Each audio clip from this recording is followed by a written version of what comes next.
Hi, I'm Dr. Mukesh Gupta from Lenest, Malad.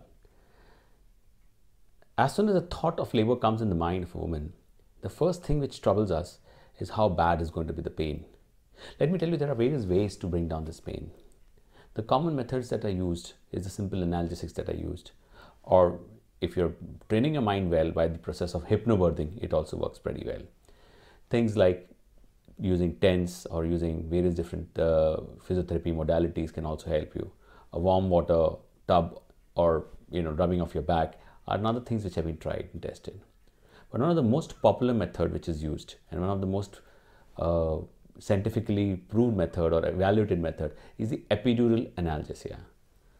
Epidural analgesia is a method by which a tiny little needle is inserted into the lumbar region of the back, and there is a small catheter which is passed in the epidural space. Now, this is not exactly inside the spinal cord as we think about, but it is, in that epidural space where you give the medicine. The catheter is left in place and the medicines are given in due course. Who does it? It is not your obstetrician who does it, but it's a specialist. That is an anesthetist, we call them. They come and give it. They specialize in this procedure. When is it done?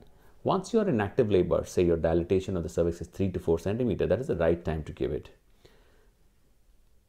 What is the complications because of that? That is the million-dollar question. The question is like, will it cause backache? Will it cause major complications?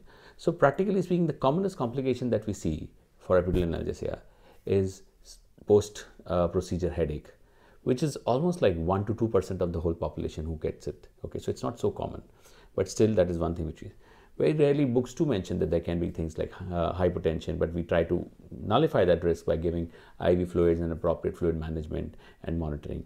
Sometimes the patient may complain of persistent headache for a long time, and then we have to give them some medications or some interventions for treating them. Another thing that troubles us is the fear of long-term backache because of that. So there is no great evidence that women who have taken epidural are going to have a lot of backache or very common. So it is really not that common that we are so scared and worried. The best part about epidural analgesia is the relief from pain during the labor and the later stage of labor, and that is something which is incomparable to all these fears and anxieties. Trust me, the biggest feeling of advantage by doing this is not only the pain but also the involvement of women in the process of labor.